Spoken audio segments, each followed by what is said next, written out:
Ricky, Dorothy versus Alice. Oh dear. Well, I don't think we're in G rating anymore, Toto. Oh! Very nice, very nice. Star Wars versus Star Trek. Geordie, I am your father. Oh, so you're a black guy? No. Where on earth would you get an idea like that? Ash Pikachu, I choose you! versus Ash.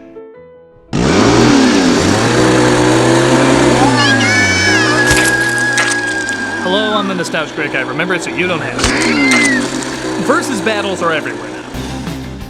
At least in terms of talking about movies. Granted, there were certainly a few in the old days with monster films, but for years, even when audiences demanded a crossover, it almost never happened.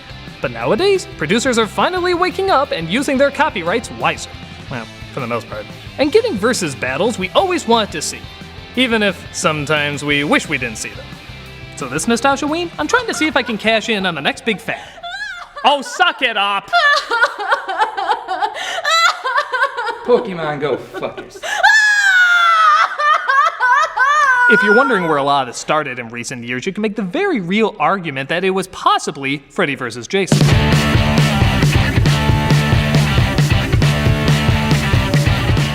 Like many franchises, these started off from groundbreaking starts and deteriorated to ground-burying corpses. Or, in this case, the same thing. Friday the 13th and Nightmare on Elm Street were horror classics of the 80s that were given so many sequels they became literally comical. I'm still shocked a poster for Jason Takes Manhattan doesn't look like this. They got so silly and crowd pandering that audiences demanded the ultimate crowd pandering. After that too. Christ, these movies, it was bringing them together. After years of begging, they finally made it happen. And who better to take charge of these two classic monsters than the director of Chucky's Comeback with a question mark, and of course the warm-up Bad Last Airbender movie. Let's wrap up Nostalgia-ween with one of the biggest horror crossovers ever. Good guess. Freddy vs. Jason. It opens with Freddy Krueger remembering the good old days of the bad old days. The Springwood Slasher. That's what they called me. I remember also looking 20 years younger, but my memory's weird that way. The parents burn him alive after the justice system lets him go, and he talks to the audience about what became of him. When I was alive, I might have been a little naughty, but after they killed me, I became something much, much worse. Sequels. Weird Power Glove promoting sequels. But he brings up that somehow people have forgotten about him, and he can't exist if people aren't afraid.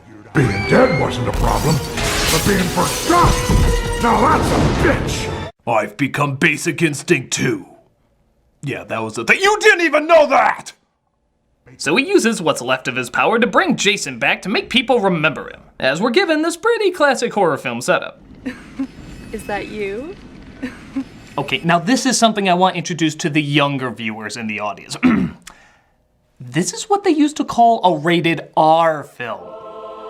I know you think the most extreme films go up to PG-13, but there was a day when movies went up to R. They were called the non-pussy years, which ironically had a lot more pussy. Once in a while there are films that dare to venture into that realm, but as long as Hollywood thinks 13 is the only demographic that exists, they all but whisper. This Elizabeth Banks prototype is of course attacked by the resurrected Jason, causing her to hide.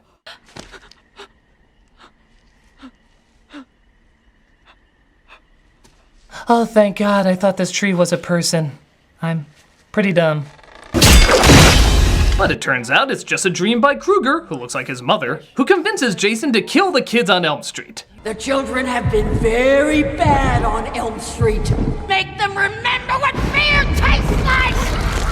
But wait, shouldn't I be on a space station in the future? And shouldn't you be aware that you're a fictional character in a movie? Quiet or I'll tell the guy who did The Last Witch Hunter to give you another reboot. They're really doing that? Yeah, sorry, dude. We then cut to a house in 2003 where these characters are inside, playing Fuck, Marry, Kill with the Three Stooges. Clearly someone understands the female teenage mind here. Which one had the super bad toupee here? This is stupid, Oh, y'all. come on. Is this what we're doing all night? Cause y'all, this is really stank. Let me guess, she sounds like that throughout the entire movie? Drop kick your ass. Fruit dogs that keeps humping this big old. Come on, get real. Let's go shake our ass to the dance floor. And who wrote this film again? You know, white people, can we just not white people today? It's exhausting sometimes. I need a break from us. Maybe some of this forced exposition will help balance things out. No one's ever gonna live up to the fuzzy memory of your first love, Lori. You were fucking 14. Yeah, I know we were young, but what Will and I had was real. Didn't Mr. Real just drop kick your ass without so much as a goodbye handshake? Christ, why don't you just pause it and show her stats like a video game character? It's much easier to take than the natural human dialogue. I mean, Lori, you've barely gone out Since what? Since my mom died? Or since I realized that represents my broken family character arc. Did I randomly mention I majored in spraying gas barrels and lighting torches? I hope that in no way plays into anything. So while they all try to figure out which Nickelodeon TV movie they're dressed for, two of them take their sescapades upstairs, where Jason is waiting.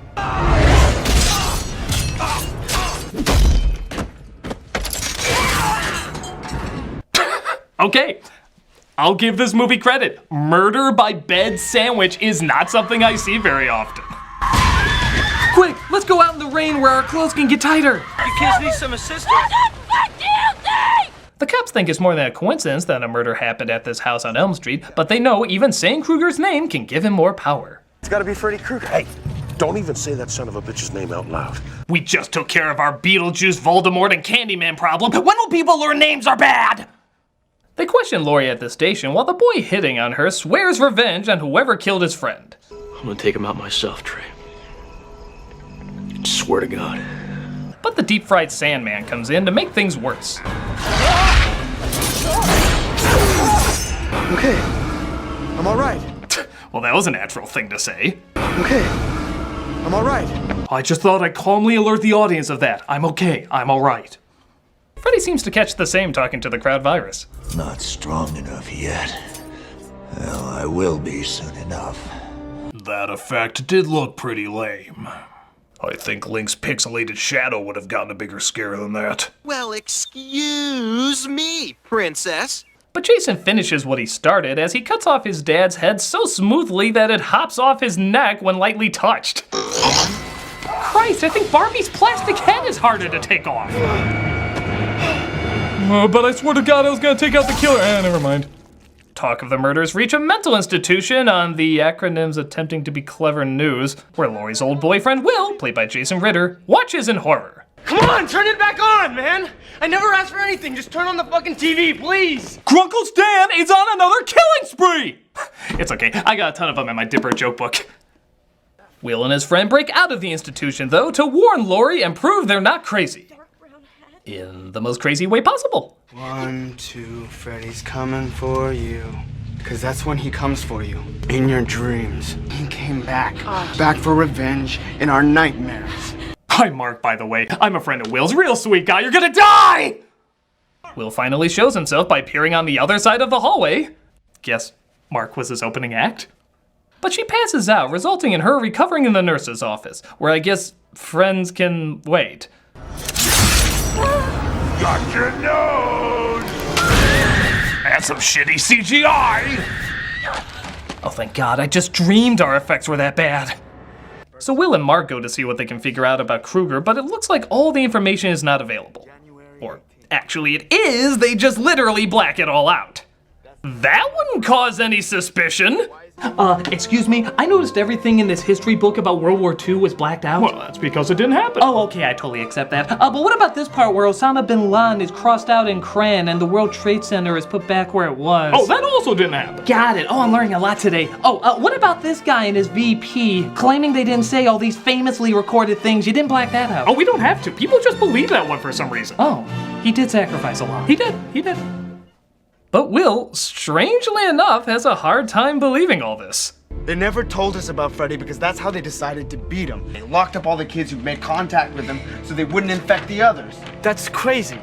That's why I broke out, to warn Lori about this crazy thing I don't believe in. What am I doing again? Insert early 2000 blurry cam filmmakers thought would be cool.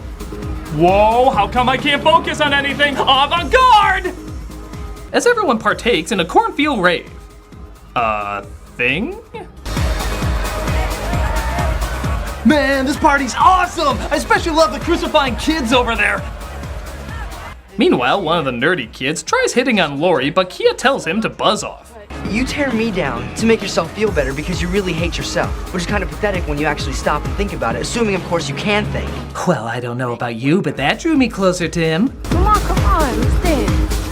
Come on, Linderman, let's go. I really dug all that stuff about you saying I'm pathetic. You really know all the lines. Will finds Lori, though, and approaches her. They seem, though, to have a hard time figuring out what's going on. Police have been acting really weird, like they know something, and... Where was your dad? What is going on, Will? Well, look, 4 years ago, I thought Oh, enough with this bullshit talk. Let's go shake our ass to the dance floor. Come on. Oh, yeah, screw murder, man, dance! It's all about the dancing! Haven't you learned that getting our priorities straight has never been a priority? So Freddy tries to go after a passed out girl in her dreams. Funny, because being drunk stops REM sleep. But Jason kills her in the real world before he can get to her. She's mine! Mine! Mine! It's like an intern eating the last donut at work. Rude! Some other teens see Jason and light him on fire, but that just makes him mad.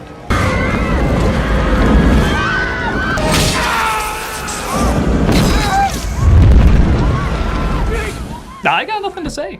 This is awesome. The teens escape just in time for Will to reveal a big secret. The reason I was sent to Weston is because I saw your dad kill your mom. Will, my mom died in a car accident. She stabbed herself repeatedly while driving. Yeah, I'm not even kidding. He talks about how he sees her get stabbed several times, yet the official cause is car accident. How does anyone believe these half-assed cover-ups? Sylvester Hiccup and Yellow Feathers would have a better cover-up than you! You can't trust him, Lori. Whatever you do, don't go home with him. See? You didn't understand. You still don't. You were confused. Stop it! Both of you, stop it! Both of us are being choked! What am I supposed to stop, breathing? Lori! Lori finds out that what Will said might, and by might I mean obviously, be true, as Mark starts to be messed with by Freddy. Yeah, I wonder what's coming. No kidding. I thought you really wanted us to focus on the medicine in that cabinet. Way to catch us off guard. He shows him his dead brother who committed suicide and... Wait a minute. Is that the bully from Christmas Story? But now he just won't stop. Holy smokes, it is! It is the bully from Christmas Story! Somebody please wake me up! Okay, clearly the dialogue mocking him has to be this. What, are you gonna cry now? Come on, cry, baby, cry for me. Come on, cry. You don't need any effects. His yellow eyes are enough. In case you're wondering, by the way, we're an hour into this hour-and-a-half movie of Freddy versus Jason. Notice anything missing? Freddy versus Jason! There's none of it! It's like playing a fighting game, except for 2/3 of the match you're watching Dawson's Creek for some reason. It makes no sense! You know what? I need a break from this bullshit. I'm gonna continue to find a more horrifying team-up. Okay, Joker versus Joker. Wanna know how I got these scars? I can't wait to show you my toys. Oh, well, that was easy. The Ring Girl versus the Grudge Girl. Get her, Stitch! Look at the actress, you'll get it. Devil Boner versus Santa Christ. Devil Boner versus Chester. Delighted to meet you, sir. Devil Boner versus Devil's Food Cake. Devil Boner versus Hyper Fangirl. I cannot see! I'm blinded by such beauty! I love you, Sugar Cube! I love you, Spiky Chain! Hey, you're supposed to be fighting! Put that down to draw. Oh, yeah, kiss me right there, kiss me right there! Oh, no, not right there! Up, up, up, there you go! Ah, you guys are good! Ah, yeah!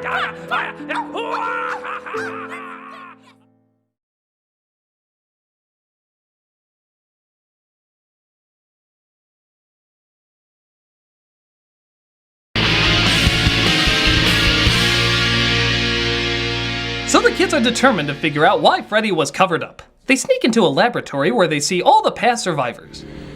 Are they dead? Yeah, they usually give dead people oxygen. But the human version of Droopy goes to see what's going on and gets axed off by Jason. All while Freddy tries to take over the mind of one of the teens.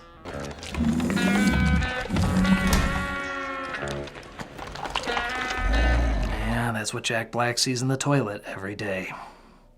So Freddy takes control of him, or this kid's testicles drop twice. Let me handle this, bitch. As Freddy drugs Jason up and knocks him out, resulting in him ending up in Freddy's world. 'Tis but a scratch. We finally get a fight between these two, and honestly, it is a little cool. Though Freddy throwing in pinball sounds is a little much. Tilt. You know I'm only doing this to you because Michael Myers won't return my calls. Why won't you die? The chant every critic gives when one of these comes out. It goes from red to green because... Christmas? As Freddy discovers Jason is afraid of water, reducing him down to literally a crying baby. How sweet. Now there's a face only a mother could love. Yeah. Freddy teases Jason? So Laurie agrees to go inside the dream to bring Freddy to the real world so Jason can kill him. Because as we all know, when you sleep really close together, you dream the same dream. Science. Just give me 15 minutes and wake me up. And where's my Inception Blom? She goes inside Jason's dream where she sees Freddy torturing him. Aren't you gonna help the kid? It's not my fault this bitch is dead on her feet.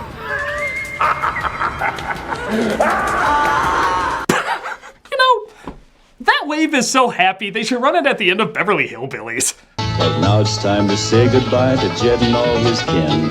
They would like to thank you folks for kindly dropping in.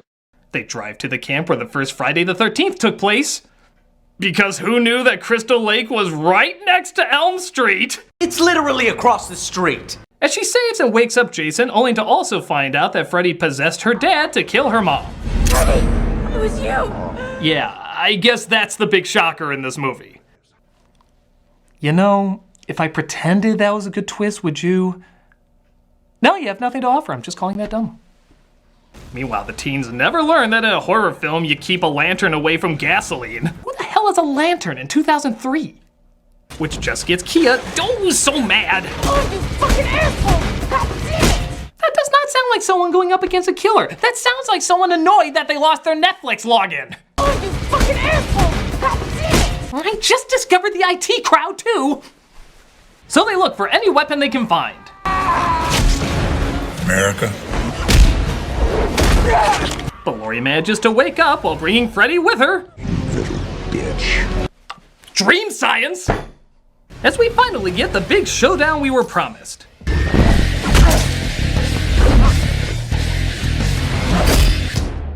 Jesus, Lindemann. Yeah, please, go back to the kids! Clearly we haven't seen enough of them! Why don't you just call it the OC and a cough that kinda sounds like Freddy versus Jason? If you're gonna sucker us in, you might as well do it under your breath. So of course, Freddy chases after the teens because why would you want to see him fight Jason? Think you're so smart, huh, bitch? You know, I use that word a lot. I really gotta learn to expand my vocabulary. It's mostly bitch-based. Freddy!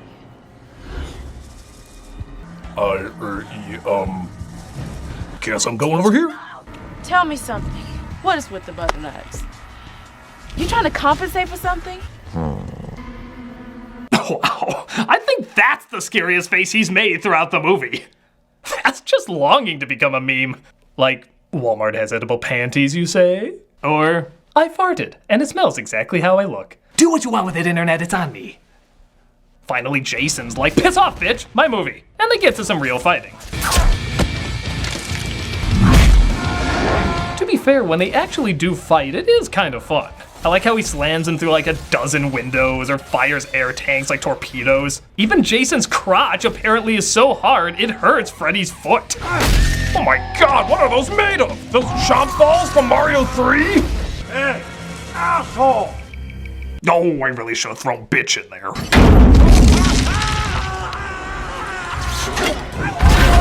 Freddy Krueger, everybody. The master of nightmares hanging like a Christmas ornament on a broken tree. But our Keira Knightley and Orlando Bloom of this picture light the bridge on fire, blowing them up. Which, of course, is only like a light fog to them.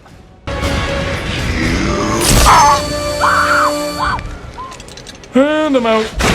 Next battle will be whose reboot is worse. It's yours. It's yours! Welcome to my world, bitch!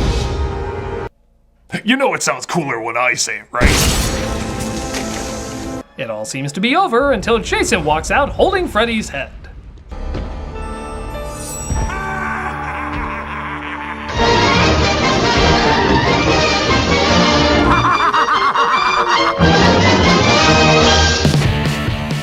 I'll give this movie this. When it's actually Freddy versus Jason, it is fun to see. It's goofy and over the top, but that's what you'd expect from these movies by now. Everything else, though, is just kind of dull, which sadly you'd also expect from these movies by now. The idea of grown-ups covering up Freddy's existence, even to the point of torturing innocent kids, is kind of an interesting idea, but it never really goes anywhere. It's mostly just dumb teens being dumb teens, and that's not what we wanted to see. We wanted to see two monsters kick each other's asses. And when it does that, it's great. But when it doesn't, it turns out a long haul that started a lot of cool crossovers, but definitely came from a rocky start. And at the very least, it was rated R. I'm so sick of all these PG-13 films trying to be R, but not having the cojones to go all the way. Now you hold on a minute there, sir. That is rude. Yeah, Zack Snyder and Michael Bay here. We're the kings of PG-13. We take great offense to that. Christ, you two are the reason so many R films are few and sucky now. We represent the best in corrupting young 13-year-old minds. Yeah, it's the age where they're smart enough to accept the best, but lazy enough to still accept the worst. Why, that's my thought too. No kidding. We should talk more. Come on. It's nice. No, you shouldn't. You two shouldn't do any talk. Wait a minute. The need for destruction. The lack of effort in writing. Not having a good story or characters in the least, and yet somehow always turning out a hit. By God! I've discovered the ultimate terrifying team-up! Who? Snyder and Bay, the most horrifying combination of terror ever. Witness them destroy the minds of any child who sees their work. Remember, if violence isn't the answer, then you're doing it wrong. Yeah, come on. Fear their ability to make the most amazing things suddenly seem boring and dull. Hey, babe, I only have 5 explosions for the scene of 2 people talking. Oh, well, here, take 3 of mine. Oh, wow, thanks. Ponder their lust for trying to make the military look good, but always somehow make them look like morons. Call it an homage, sir. A what? I just think he's kind of hot. Now that's good writing. And flee in terror from their never-ending use of hot women to distract from the obvious truth. What's that? Well, it just looks like you're clearly overcompensating. For what? You really don't know. Don't know what? I mean, we all discover things in our own way, but don't you think you guys might be... just might be... Might be what? I shouldn't rush it. You'll figure it out when you figure it out. Okay, whatever. You're my bae. Oh, thank you so much. Oh, hey, look, Megan Fox. Oh, yeah, she's hot. Attractive. Boobies. Right. Yummy. Snyder and Bay, because you'll watch them. For some reason, you'll watch them. I'm the Nostalgia Critic, and don't say I didn't give you anything scary this Nostalgia Week.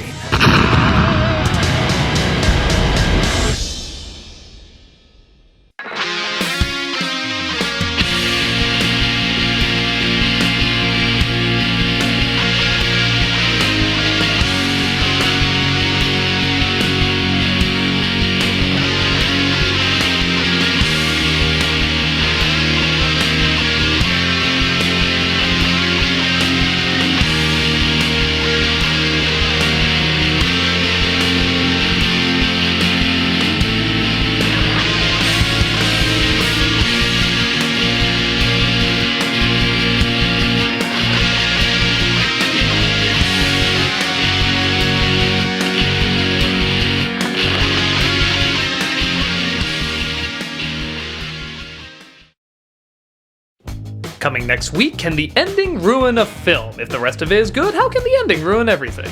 But you can see it now under Vessel's ad-free early access. Just $3 a month to see tons of people's videos early, as well as a bunch of other extra features. Check it out and get the early scoop. Y'all, this is really stank.